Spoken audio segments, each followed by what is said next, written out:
నమస్తే, welcome to Meta news. ముందుగా ఈ వీడియోని లైక్ చేయండి, షేర్ చేయండి. మరిన్ని ఇంట్రెస్టింగ్ పొలిటికల్ అప్డేట్స్ కోసం మెటా న్యూస్ని సబ్స్క్రైబ్ చేయండి. ఫ్రెండ్స్, మీరిచ్చిన సపోర్ట్తో మేము 60Kకి రీచ్ అయ్యాం. ఈ ఛానల్ని 100K చేయాల్సిన బాధ్యత మీదే. దానికి మీరు చేయాల్సినలా please subscribe to Meta News and ఈ వీడియోస్ని మీ ఫ్రెండ్స్ అండ్ ఫ్యామిలీకి షేర్ చేయండి. ఇక మ్యాటర్లోకి వస్తే, ఈసారి జరగబోతున్న ఎన్నికలకు విశేషం ఉంది. ఏపీలో అనేక నియోజకవర్గాల్లో గతంలో గెలిచిన ఎంపీలు ఈసారి అసెంబ్లీ వైపు మొగ్గు చూపారు. వైసీపీ అధినేత జగన్ అయితే అభ్యర్థులను జంబ్లింగ్ చేసి పడేశారు.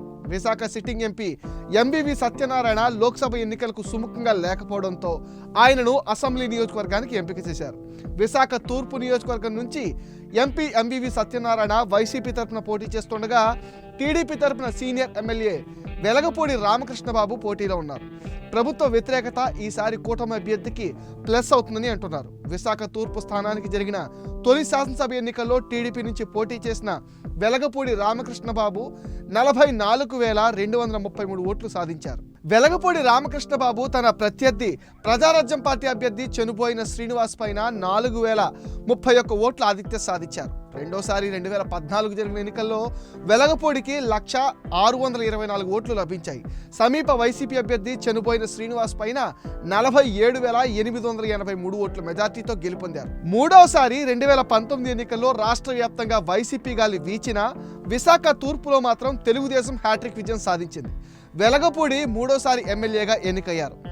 తెలుగుదేశానికి రాష్ట్ర వ్యాప్తంగా కేవలం 23 సీట్లు రాగా అందులో తూర్పు ఒకటి. విశాఖ తూర్పులో మూడోసారి వైసీపీ సమీప అభ్యర్థి అక్రమాని విజయ నిర్మల పైన 23,635 ఓట్ల మెజార్టీ సాధించారు. ఇక ఈ స్థానం నుంచి 2009లో కాంగ్రెస్ పార్టీ మూడో స్థానానికి పరిమితమైంది. కాగా 2014, 2019లో డిపాజిట్ కూడా తెచ్చుకోలేదు. 2014లో టీడీపీతో జతకట్టిన బీజేపీ 2009, 2019లో డిపాజిట్లు కోల్పోయింది.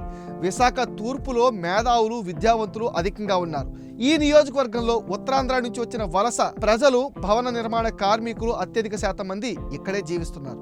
అభ్యర్థులు గెలుపోవటంలో వీరి పాత్ర చాలా కీలకమైంది. విశాఖ తూర్పు నియోజకవర్గం ఆవిర్భావం నుంచి 2009, 2014, 2019లో జరిగిన ఎన్నికల్లో 3 సార్లు విజేతగా వెలగపూడి రామకృష్ణబాబు నిలిచారు.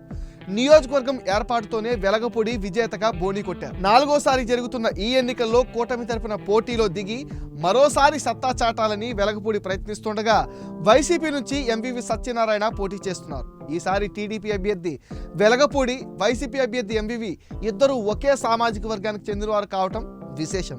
ఎమ్మెల్యేకు సరైన ప్రత్యర్థిని దింపడంలో గత 2 సార్లు వైసీపీ అంచనాలు తప్పాయి. ఈసారి ఎలాగైనా విశాఖ తూర్పు వైసీపీ జెండా ఎగరాలని జగన్ పక్కా ప్లాన్ చేశారు. వెలగపూడిని ఈసారి ఇంటికి పంపడం పైన ప్రధానంగా ఫోకస్ పెట్టింది వైసీపీ. తూర్పు తలరాత మార్చేలా వెలగపూడికి మించిన స్థాయిలో అంగా అర్ధబలాలున్న దీటైన నేత ఎంపీ ఎంబీవీ సత్యనారాయణను బరిలోకి దింపింది.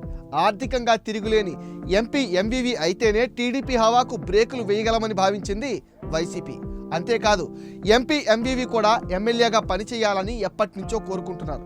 విశాఖలో నెంబర్ 1 బిల్డర్ అయిన ఎంబీవీ అసెంబ్లీకి తప్పితే తాను పోటీలో ఉండనన్నారు. దీంతో జగన్ ఆయన్ని విశాఖ తూర్పుకి ఎంపిక చేశారు. ఈ నియోజకవర్గంలో విందు రాజకీయాలు మొదలుపెట్టిన ఎంపీ ఎంబీవీ యువతను ఆకర్షించే రీతిలో ప్రత్యేక బహుమతులు పంపిణీ చేస్తున్నారు. ఎలాగైనా సరే వెలగపూడి దూకుడికి బ్రేక్ వేసి టీడీపీ హవాకు చెక్ చెప్పేలా వ్యూహాత్మకంగా పావులు కదుపుతున్నారు. అయితే సర్వేలు మాత్రం తూర్పున జెండా ఎగరవేసేది టీడీపీ అంటున్నాయి. జనసేన, బీజేపీ ఓట్లు కూడా వెలగపూడికి ప్లస్ అవుతాయంటున్నారు.